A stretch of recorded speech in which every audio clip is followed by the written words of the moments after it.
वंदे मातरम साथियों, आज के इस वीडियो में एक बहुत ही महत्वपूर्ण टॉपिक पर हम बातचीत करने जा रहे हैं। बहुत से हमारे साथी हैं, बहुत से अभ्यर्थी हैं, बहुत से मित्र हैं जो बड़े ही कंफ्यूजिंग स्थिति में हैं, बेरोजगार होते हैं। उनके लिए तो बड़ी समस्या क्या रहती है? सबसे पहले तो ये रहती है कि वैकेंसी नहीं आती। वैकेंसी कब आएगी, कैसे आएगी, कितने टाइम में भर्ती होगी, भर्ती प्रक्रिया पूर्ण होने में कितना टाइम लगेगा, न्यायालय के चक्कर में क्या कुछ हो सकता है। वास्तव में ये बिल्कुल जायज सी स्थिति है और एक बेरोजगार अभ्यर्थी इस व्यथा को समझ सकता है, मैं ये मानता हूं। परंतु साथियों, एक तो हमें यह लगता है कि कोई भी अगर सफल व्यक्ति हो चुका है, कोई भी पहले से प्रतियोगी परीक्षा में सफल हो गया है, तो क्या कि उसे टेंशन नहीं है, इसलिए वो जो चाहे बोल देता है। परंतु मैं यहां वास्तविकता की बात करने आया हूं, स्पष्ट तौर पर आपको सुझाव देने के लिए आया हूं, जो आप बार बार साथी मेरे से पूछे जा रही है अलग अलग माध्यमों से। तो यहां मित्रों एक आपको ध्यान रखना है अच्छी तरह से, और वो ध्यान आपको ये रखना है कि असिस्टेंट प्रोफेसर की तैयारी करें, स्कूल लेक्चर की तैयारी करें या रीट की तैयारी करें। ये बड़ा ही बेरोजगार अभ्यर्थी को भ्रमित कर रहा है। हालांकि पहले से जो टीचर लगे हुए हैं उनके लिए भ्रमित वाली स्थिति नहीं है, परंतु जो बेरोजगार अभ्यर्थी है, ज्यादा संख्या उन्हीं की है, उनको भ्रमित कर रहा है। ये संशय दूर करने के लिए और इस पर अपना मत देने के लिए और एक तर्क संगत मत देने के लिए मैं उपस्थित हुआ हूं। तो साथियों, जहां तक मेरा मत है, और ये बिल्कुल तार्किक है, और मैंने आज तक मेरे अनुभव से देखा है, मेरे आसपास के विद्यार्थियों से देखा है, साथियों से देखा है, उससे मुझे ये लगता है कि अगर आप इन तीनों में से किसी एक की तैयारी करना चाहते हैं, यानी आप एमए फाइनल में है, यानी एमए में चल रहे हैं, या ये कहते सीधी सीधी बात कर लेता हूं शॉर्ट में कि आप असिस्टेंट प्रोफेसर की योग्यता रखते हैं, तो आपको केवल और केवल असिस्टेंट प्रोफेसर की ही तैयारी करनी चाहिए। अब यहां मैं ये बताऊंगा आपको कि इसकी क्यों करनी चाहिए।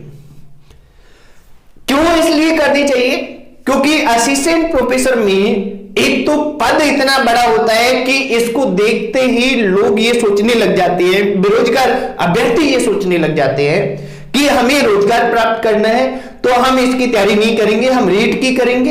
एक तो असिस्टेंट प्रोफेसर में पद कम है और रीट में 31,000 है। 31,000 जब वर्गीकरण देखेंगे तब पता चलेगा भाई कितने बचते हैं अपने पास।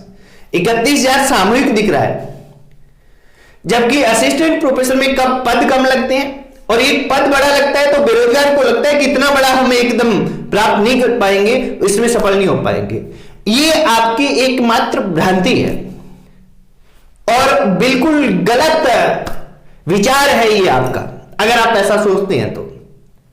मेरे को मिलने वालों में ज्यादातर साथी यही सोचते हैं।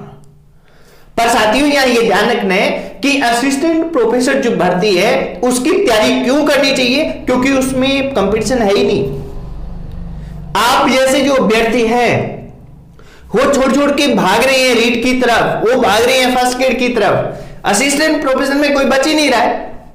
हमारे साथ जो पिछली वैकेंसी में बहुत से साथी थे, फ्रेशर थे, जो सीधे असिस्टेंट प्रोफेसर लगे हैं। जैसे मैंने वीडियो डाला था इंग्लिश का, मनप्रीत जी थे जिन्होंने इंग्लिश के बारे में बताया, वो केवल सीधे असिस्टेंट प्रोफेसर लगे हैं।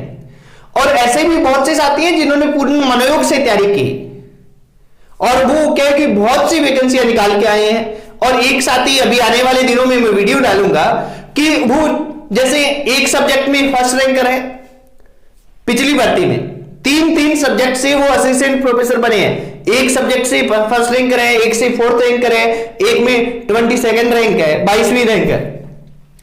एक अभ्यर्थी जब 3 सब्जेक्ट की तैयारी करके और उन्हें टॉप रैंक के साथ क्लियर कर सकता है, तो आप केवल एक सब्जेक्ट के साथ क्यों नहीं कर सकते? अपने आप पे विश्वास कीजिए, अपने आप को अंडर एस्टिमेट मत कीजिए मित्रों, क्योंकि ये ऐसी भर्ती है असिस्टेंट प्रोफेसर वाली कि जिसमें सब्जेक्ट जो है वो अपना है, तो तो उस पर तो हमारा इंटरेस्ट होता है, तभी तो हमने पीजी कर रखा है। प्लस राजस्थान जीके वाला पोर्शन है।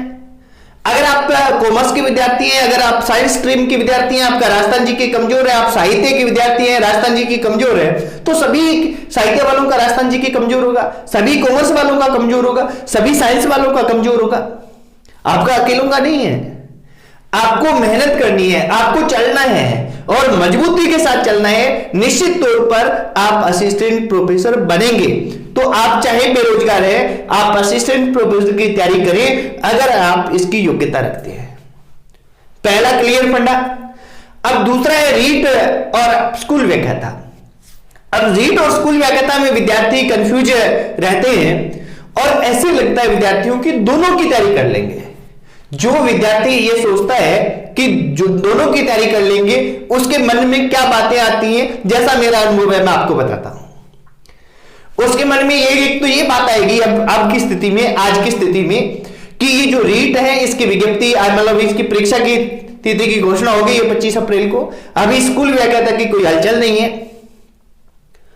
और वो पता नहीं कब होगी, कैसे होगी। तो हम पहले रीट की तैयारी कर लेते हैं और जैसे ही रीट का पेपर होगा उसके बाद हम फर्स्ट ग्रेड की तैयारी कर लेते हैं। अगर आप ऐसा सोच रहे हैं तो आप गलत हैं। आप एक प्रतियोगिकी की दृष्टि से सही ट्रैक पे नहीं है। क्योंकि साथियों, मेरा जैसा अनुभव है, मैं मानता हूं कि 15 जो मई है उससे पहले स्कूल व्याख्याता का भी एग्जाम हो जाएगा। कल तक रीट की आना ही नहीं थी, आज रीट की परीक्षा तिथि की घोषणा होगी।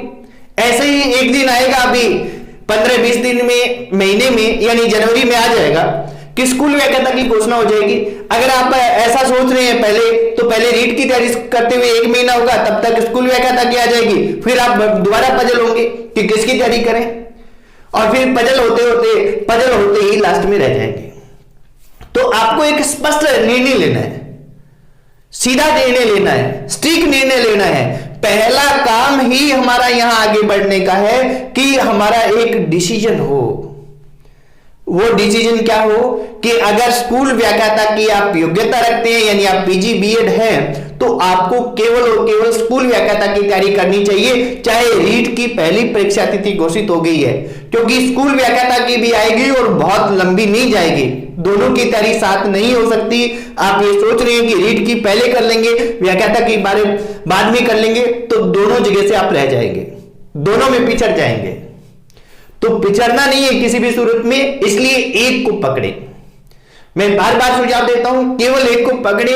और यहां इन दोनों में अगर आप योग्यता रखते हैं तो स्कूल व्याख्याता को पकड़े, रीट को न पकड़े। क्योंकि रीट आपने पकड़ लिया, आपका सिलेक्शन भी हो गया, तो फिर क्या कि 2-3 साल आपको वेट करना पड़ेगा, यानी अगली वैकेंसी आएगी वो 2023 के आसपास आने की संभावना है। क्योंकि 2023 लास्ट में चुनाव होने हैं, तो 2023 प्रारंभ में या 2022 के लास्ट में आएगी, जो पूरी नहीं हो पाएगी उस चुनाव से पहले।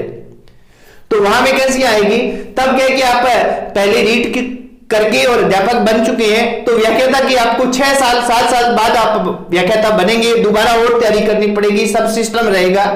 यहां ऐसा नहीं है कि बेरोजगारी दूर ही करनी है, बेरोजगारी दूर आप व्याख्याता से कर सकते हैं। मनोयोग से जिसकी तैयारी करेंगे उसमें निश्चित तौर पर सफलता मिलेगी। साथियों, आप अंडर एस्टिमेट नहीं करें अपने आप को, आप निश्चित तौर पर सफल होंगे।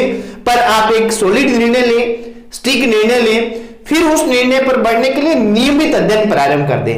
आज ही अध्ययन प्रारंभ कर दें और अध्ययन करते जाएं। इसके लिए क्या है कि आप एक तो देखिए नकारात्मक लोगों से दूर रहें, जो नकारात्मक विचार रखते हैं, जो आज तक सफल नहीं हो पाए हैं और बार बार असफल हो रहे हैं, और असफलता की उनकी यही कहानी लगातार बनी रहेगी अगर वो नकारात्मकता को नहीं छोड़ते हैं। तो नकारात्मक लोगों से दूर रहें, सकारात्मक लोगों के साथ समूह बनाएं और ज्यादा से ज्यादा प्रीवियस प्रत्येक टॉपिक का अध्ययन करते हुए उस टॉपिक का पिछले सालों में अलग अलग भर्तियों में उस टॉपिक से कैसे प्रश्न आए, यानी प्रीवियस ईयर प्रश्न पत्र को अध्ययन करते हुए आगे बढ़ते जाएं और सिलेक्टेड मैटर रखें, कम मैटर रखते हुए उसे बार बार पढ़ते जाएं, तो निश्चित ही सफलता आपको मिलने वाली है। साथियों, तो आप कंफ्यूजन की स्थिति अपने आप में पैदा न करें। इन 3 भर्तियों में और भी आएगी, हो सकता है बीच में कहीं सेकेंड ग्रेड फंस जाए फरवरी में आके। तो अपने को यहां अपने आप को पजल नहीं करना है, अपने आप को एक ट्रैक निर्धारित करना है, हमें निर्धारण करना है हमारा लक्ष्य और उस पर आगे बढ़ जाना है। हमारा लक्ष्य निर्धारण स्पष्ट होना चाहिए, इसमें कहीं किंतु परंतु नहीं होनी चाहिए और नियमित अध्ययन होना चाहिए। सकारात्मक लोगों के साथ ग्रुप होना चाहिए, नकारात्मक लोगों से दूर रहना चाहिए और केवल मेहनत ही आपको अपनी मंजिल तक पहुंचा सकती है, यह आपको अच्छी तरह से पता होना चाहिए। बस यही सफलता की कहानी है साथियों। सफल होना है तो इन चीजों को अपनाना ही पड़ेगा। अगर हम ये नहीं अपनाते हैं तो ये मानिए कि सफलता हमारे से कोसों दूर है। आज के वीडियो में यही मेरे को सुझाव देना था, यही आप लोगों के बार बार क्वेश्चन आ रहे थे उनके बारे में बताना था। आगे अन्य वीडियो में नए वीडियो के साथ मिलते हैं जिसमें हम असिस्टेंट प्रोफेसर के सिलेबस का विश्लेषण कर रहे हैं, रीट के सिलेबस का भी विश्लेषण करेंगे, कौन से टॉपिक से कैसे क्वेश्चन आएंगे सभी की हम बातचीत करते रहेंगे, बार बार मिलते रहेंगे। आज इतना ही, धन्यवाद साथियों, जय हिंद, वंदे मातरम।